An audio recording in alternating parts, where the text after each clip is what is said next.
चलिए जी हम भी किताब हो गए, चलिए जी हम भी किताब हो गए, अनुमान क्या लगाया हिसाब हो गए। नमस्कार, भोरे भोर के एक और एपिसोड में आपका बहुत बहुत अभिनंदन करते हैं, स्वागत करते हैं। बिहार बहुत सारी बातों को लेकर के उस चकोर की तरह, स्वाति की उस बूंद की तरफ देख रहा है जिससे बहुत कुछ होना है, भविष्य बनना है। बिल्कुल आप ठीक समझ रहे हैं। मैं बिहार के सरकार और केंद्र की सरकार के संबंधों और वहाँ से आने वाले योजनाओं, सहयोग और मदद की बात कर रहा हूँ। नीतीश कुमार जी मंत्रिमंडल विस्तार के बाद एक लंबे समय के बाद दिल्ली प्रवास पर हैं। दिल्ली प्रवास पर नीतीश कुमार जी गए हैं। बहुत सारे डिमांड होंगे, बहुत सारे कारण होंगे, बहुत सारी बातों को लेकर के गए होंगे। ये लेकर के गए होंगे कि बिहार का विकास कैसे हो, बिहार के 19 लाख लोगों को रोजगार कैसे मिले।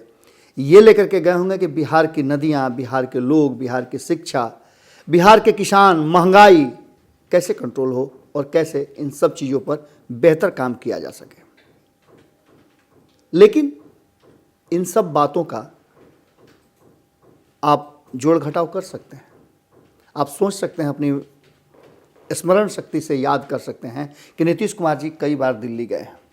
इस बार दिल्ली जाने के कारण बिहार नहीं बल्कि नीतीश कुमार जी के निजी कारण हैं। और नीतीश कुमार जी तब बिहार गए हैं से बाहर गए हैं जब उन्हें इस बात का एहसास हो गया है कि भारतीय जनता पार्टी से उन्होंने बराबर का टक्कर लिया है। मंत्रिमंडल विस्तार में जो चीज़ें सामने आई उसे लेकर के एक तरफ नीतीश कुमार जी के चेहरे पर जो मुस्कान थी वो कुछ कहानी कह रही थी। ये मुस्कान उस समय नहीं थी जब वो मंत्रिमंडल का गठन और सरकार के गठन का शपथ ग्रहण चल रहा था। इस बार के मंत्रिमंडल विस्तार में नीतीश कुमार जी की चली है, ये बातें आप कह सकते हैं। लेकिन उससे भी बड़ी बात है कि नीतीश कुमार जी ने कई बातें सहेज कर रखी थी जिसकी शिकायत भी करनी है, जिसके विषय में चर्चा भी करनी है, अपनी नाराज़गी भी जाहिर करनी है। इन सब बातों के लिए वो दिल्ली गए हैं और भारतीय जनता पार्टी के नेताओं से मिलेंगे। कल उनकी मुलाकात अमित शाह से हुई। गुलदस्ता लेते समय दोनों आदान प्रदान और एक दूसरे की खुशी का इजहार कर रहे थे। लेकिन बातें जो कैमरे में कैद हुई वो और जो बंद कमरे में हुई वो दोनों अलग अलग हैं। नीतीश कुमार को इस बात की नाराज़गी थी कि इतने दिनों तक जो मंत्रिमंडल का विस्तार हुआ उसमें भारतीय जनता पार्टी को इन सब बातों से बचना चाहिए।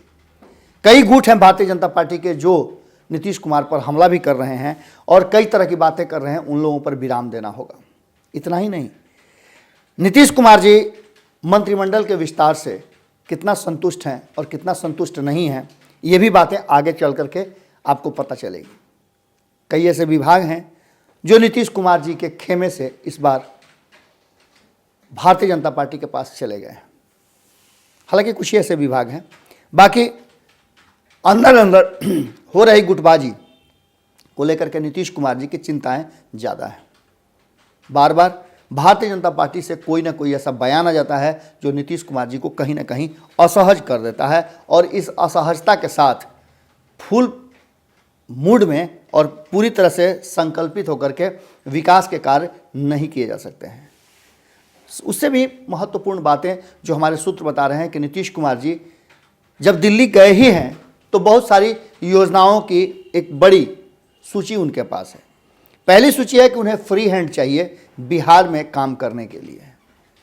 अगर भारतीय जनता पार्टी ये सोचती है कि नीतीश कुमार जी को उनके काम के ऊपर कोई ना कोई हेतु बैठाएगी, किन्हीं लोगों को बैठाएगी और उनके कार्यों का समीक्षा करके अपने हिसाब से कराएगी, तो ये संभव नहीं है। इसको स्पष्ट करना चाहते हैं नीतीश कुमार जी। नीतीश कुमार जी इसके बाद आगे कहना चाहते हैं कि वो 7 निश्चय योजना जो लेकर के चल रहे हैं उस योजना से उनको बहुत लगाव है और ये वो योजनाएं हैं जो नीतीश कुमार जी का ड्रीम प्रोजेक्ट है।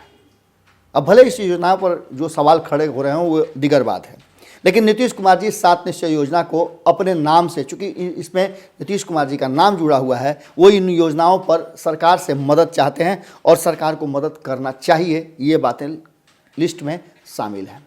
लिस्ट में ये भी शामिल है कि बिहार के मंत्रिमंडल का विस्तार तो हो गया, लेकिन केंद्रीय मंत्रिमंडल के विस्तार और चिराग पासवान ये दोनों कहीं ना कहीं नदी के दो पार्ट होने चाहिए, यानी कि चिराग पासवान की एंट्री एनडीए में केंद्र में भी बैन होनी चाहिए। अब ये बात मानती है कि नहीं मानती है भारतीय जनता पार्टी, ये अलग बात है, लेकिन नीतीश कुमार अपने तरफ से ये बातें लेकर के गए हैं। और उस चिट्ठी के बाद जिस तरह से नीतीश कुमार की टीम भारतीय जनता पार्टी और एनडीए के साथियों को समझाने का प्रयास कर रही है, वो भी बातें निश्चित रूप से नीतीश कुमार रखने वाले हैं कि चिराग पासवान ने किस तरह से एनडीए को डैमेज किया है।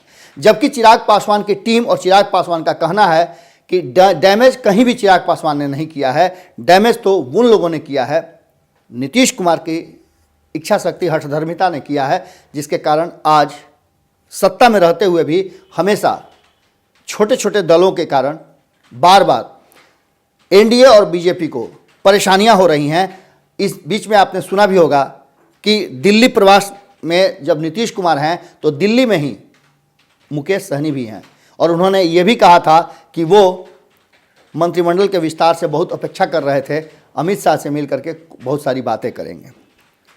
समय भी शायद उन्हें मिल गया है। अब ऐसी स्थिति में एक झमेला तो यहाँ है। इसके अलावे आपको बता दें कि नीतीश कुमार इस बात को लेकर के भी चर्चा करना चाहते हैं और उसमें भी आधे आधे की हिस्सेदारी चाहते हैं, जिसमें एमएलसी मनोनयन की बात पर मामला अटका हुआ है। इसमें भी नीतीश कुमार लंबी चर्चा करना चाहते हैं और भारतीय जनता पार्टी को अपने हिसाब से सीटें देना चाहते हैं। आपको पता है कि बहुत सारी बातों को लेकर के भारतीय जनता पार्टी की तरफ से सवाल उठ रहे थे कि कहीं ना कहीं भारतीय जनता पार्टी के पास ज़्यादा विधायक हैं, इसलिए उसे हिस्सेदारी भी ज़्यादा मिलनी चाहिए। इस बीच में नीतीश कुमार के कई ऐसे पुराने बयान थे जिसको लेकर के सुपर सीएम जिन्हें कहा जा रहा था, शाहनवाज हुसैन, उन्होंने नीतीश कुमार की बात को निरस्त करते हुए साफ तौर पे कहा है कि बिहार में उद्योग का जाल बिछाने के लिए वो दिल्ली से पटना भेजे गए हैं और जिस कार्य के लिए भेजे गए हैं वो कार्य बहुत मजबूती के साथ करेंगे। इसके तह में आपको याद होगा कि संपादक नमन मिश्रा जी ने बहुत सारी बातें कही थी। उन बातों को आप गांठ बांध के जरूर रख लीजिएगा, क्योंकि जब आप गांठ बांध के रखिएगा तो ज़रूरत पड़ के वक्त आप उसे खोल करके फिर से याद कर सकते हैं और ये बात कह सकते हैं कि भारत लाइव ने तो इस बात को पहले ही बता दिया था। शाहनवाज हुसैन का बिहार में प्रवेश और एक सॉफ्ट कॉर्नर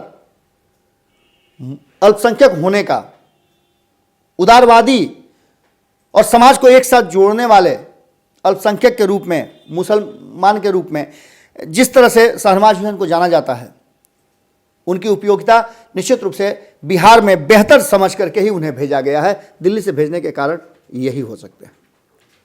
इस बात को लेकर के भी नीतीश कुमार की चिंताएं हैं, इसलिए वो चाहते हैं कि वो फ्री हैंड बिहार में काम करें और भारतीय जनता पार्टी उन पर दबाव नहीं डाले।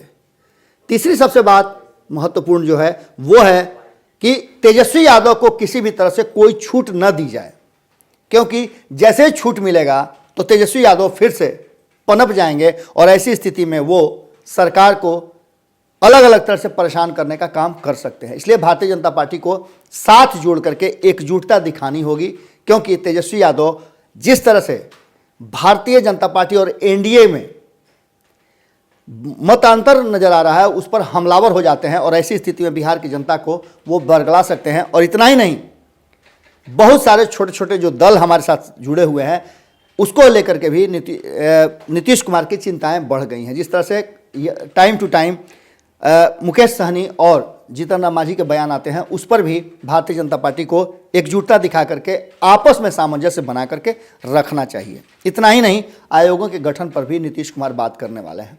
और सबसे बड़ी बात है कि जो दो मुद्दे हैं वो बड़ी महत्वपूर्ण हैं। हमारे सूत्र बता रहे हैं कि बहुत जल्दी बंगाल चुनाव से पहले मंत्रिमंडल का विस्तार होना है। इस मंत्रिमंडल के विस्तार में बंगाल के लोगों को अच्छा खासा हिस्सेदारी मिलने वाला है, जिसकी चर्चाएं बहुत लंबे समय से चल रही थी और बंगाल बहुत ही ज़्यादा भारतीय जनता पार्टी के करीब है। इसको लेकर के भी नीतीश कुमार का ये मंशा है कि इस बार जो मंत्रिमंडल का विस्तार हो उसमें नीतीश कुमार को सम्मानजनक सीटें मिलें, क्योंकि नीतीश कुमार के कई ऐसे लोग हैं, कई ऐसे नेता हैं, कई करीबी हैं जो काफ़ी नीतीश कुमार के से नाराज चल रहे हैं और इंतजार कर रहे हैं कि जिस तरह से नीतीश कुमार ने लौकुश समीकरण में कई लोगों को हिस्सेदारी दे दी, आरसीपी सिंह को राष्ट्रीय अध्यक्ष बना दिया, वैसे ही जो बचे हुए लोग हैं, जो बहुत ज़्यादा अपेक्षा रखते हैं, उन लोगों को अब मंत्रालय मिल जाए और मंत्रालय मिल करके भारतीय जनता पार्टी के साथ और संबंध प्रगाढ़ हो जाए, इसकी भी चर्चाएं प्रधानमंत्री से होनी है। अब आगे आप समझ लीजिए कि बंगाल चुनाव को लेकर के भी नीतीश कुमार की बहुत सारी इच्छाएं और मंशा है। बंगाल में नीतीश कुमार प्रशांत किशोर का भय दिखा करके और जो नया आयाम जुड़ा है आरजेडी, कांग्रेस, वाम दल और हो सकता है कि ममता बनर्जी का भी, तो ऐसी स्थिति में अगर नीतीश कुमार अलग से चुनाव लड़ते हैं तो कुछ ना कुछ डैमेज जरूर करेंगे। जिस तरह से उन्होंने झारखंड में डैमेज किया था और जिस तरह से दिल्ली में डैमेज हो गए थे। अब ऐसी स्थिति में कहीं ना कहीं नीतीश कुमार का ये भी होगा सवाल कि उन्हें साथ रखा जाए और एनडीए की मजबूती के लिए बंगाल में भी एक साथ चुनाव लड़ा जाए। और अगर ऐसा होता है तो चिराग पासवान एक बार फिर से फ्रेम में आ जाएंगे और भारतीय जनता पार्टी इस पर क्या फैसला करती है ये तो आगे पता चलेगा। इन सब बातों के बीच में सबसे बड़ी बात यह है कि नीतीश कुमार का कहना यह है कि सिर्फ दिखावे के लिए नहीं बल्कि वास्तव में उन्हें मुखिया और नेता माना जाए और भारतीय जनता पार्टी के जो नेता उन पर बयानबाजी कर रहे हैं वो बंद करें। और साथ ही अगर चिराग पासवान पर आप रोक नहीं लगा सकते हैं तो उन्हें एनडीए से बाहर कर दीजिए। ये 3-4 बातें बहुत ही महत्वपूर्ण है और नीतीश कुमार जितना कॉन्फिडेंट लग रहे थे, जिस तरह से उन्होंने मीडिया से बात की और एक छोटी सी बात तेज प्रताप यादव पर हमला किए, ये दिखा रहा था कि कहीं ना कहीं तेजस्वी यादव फ्रेम में हैं, चिराग पासवान उनके जहन में हैं और बिहार में जो नीतीश कुमार विरोधी भारतीय जनता पार्टी का गुट है वो भी उनके फ्रेम में है। और इन सब पर अगर कहीं विराम लगा सकता है तो एनडीए में नीतीश कुमार और भारतीय जनता पार्टी का एकजुटता ही लगा सकता है। आगे देखने वाली बात होगी कि नीतीश कुमार के इन डिमांड पर कितना ज़्यादा भारतीय जनता पार्टी अमल करती है। भारतीय जनता पार्टी अभी सीधी तौर पे बंगाल पर फोकस्ड है और बंगाल को लेकर के यदि नीतीश कुमार कोई ऐसा तरीका या फिर बात बता देते हैं जिसको लेकर के भारतीय जनता पार्टी को लगता है कि यहाँ वो डैमेज हो सकती है, तभी नीतीश कुमार की बातों पर चर्चा भी हो सकती है। वरना भारतीय जनता पार्टी ने जो रास्ता अपनाया है उसमें नीतीश कुमार कहीं नजर नहीं आ रहे हैं। अब ऐसी परिस्थिति और स्थिति में नीतीश कुमार का ये दिल्ली प्रवास और प्रधानमंत्री के साथ गृह मंत्री और अन्य भारतीय जनता पार्टी के कद्दावर नेताओं से मुलाकात कुछ न कुछ कहानी तो जरूर कह रही है। और यही कारण है कि हम लगातार आपको बता रहे हैं कि इसी कारण से नीतीश कुमार इन्हीं सब मामलों को सुलझाने और एकजुटता दिखाने के लिए दिल्ली गए हुए हैं। वापसी के बाद नीतीश कुमार बहुत सारे फैसले करते हैं, कहीं इस बार भी वापसी के बाद नीतीश कुमार कोई बड़ा फैसला और बड़ा बिहार में परिवर्तन कर दें तो कोई अतिशयोक्ति नहीं होगी, क्योंकि नीतीश कुमार अपने हिसाब से अपने तरीके से सरकार चलाने और बिहार चलाने के लिए जाने जाते हैं। जुड़े रहें भारत लाइव के साथ। भोरे भोर के इस एपिसोड में हम यही विराम देते हैं। आपने अब तक इस पूरी बातों को सुना, उसके लिए आपका बहुत बहुत आभार और धन्यवाद ज्ञापन करते हैं और साथ ही अपेक्षा करते हैं कि आप इन सब बातों के बाद अगर आपके जहन में कोई सवाल हो, कुछ सुझाव देना चाहते हैं या कोई आपके मन में विचार हैं तो ज़रूर कमेंट बॉक्स में लिखें। साथ ही हम आग्रह करेंगे कि हमारी पत्रकारिता अगर आपको अच्छी लगती है, हमारे बच्चों का मेहनत आपको लग रहा है कि सही दिशा में जा रही है, तो उसका मार्गदर्शन के साथ साथ उन्हें सहयोग भी करें। आपके द्वारा सहयोग में भेजी गई 1 रुपये की राशि भी हमारे लिए बहुत महत्वपूर्ण है। आपका साथ और आशीर्वाद यूं ही बना रहे। नमस्कार। अगर ये वीडियो पसंद आई और वह बिहार के राजनीति और बिहारियत से सरोकार रखेनी तो सब्सक्राइब बटन दबा के चैनल के सब्सक्राइब कर ली। ओजे एगो घंटी बा, ओकरा बटन दबा देला से कुल सटीक और मारक खबर रुआ मुफ्त में मिल जाई। अगर रुआ पत्रकारिता के हमनी के नया प्रयोग में सहयोग कर चाहतानी तो ज्वाइन बटन दबा दी। पेटीएम नंबर नोट कर ली 9386816700। धन्यवाद।